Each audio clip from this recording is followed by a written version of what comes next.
राजा चंद्रभान और सत्य की परीक्षा बहुत समय पहले की बात है। उत्तर भारत के एक छोटे से राज्य में राजा चंद्रभान राज करते थे। राजा धार्मिक, दयालु और न्यायप्रिय थे। वे हर सुबह स्नान कर भगवान विष्णु की पूजा करते और फिर प्रजा के बीच दरबार लगाते।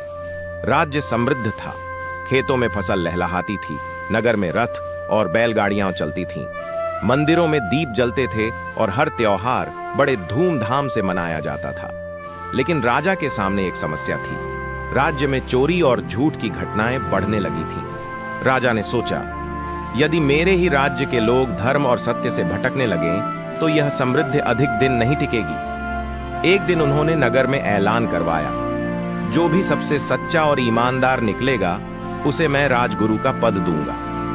अगले दिन दरबार में कई लोग आए। कोई कहता, मैंने कभी झूठ नहीं बोला। कोई कहता, मैंने किसी का धन नहीं लिया।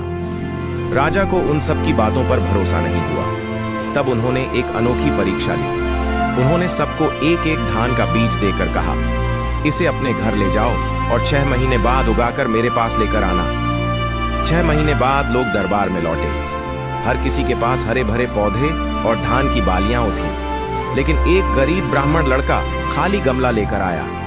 राजा ने पूछा, तुम्हारे पास पौधा क्यों नहीं है? लड़के ने सिर झुकाकर कहा, महाराज, मैंने बीज को बहुत मेहनत से बोया, पानी दिया, लेकिन वह कभी अंकुरित ही नहीं हुआ।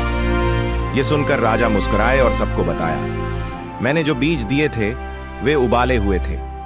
उनसे कोई पौधा निकल ही नहीं सकता था। बाकी सबने धोखा दिया और कहीं और से पौधे ले आए, लेकिन यह लड़का सच्चा निकला। राजा ने उसी क्षण उसे राजगुरु घोषित किया और प्रजा से कहा, संपत्ति और ऐश्वर्य से बड़ा धन है सत्य और ईमानदारी। संदेश: यह कहानी हमें सिखाती है कि भारतीय संस्कृति में धर्म, सत्य और ईमानदारी ही सबसे बड़ी ताकत है। राजा महाराजाओं का वैभव भी इन्हीं मूल्यों पर टिका होता है।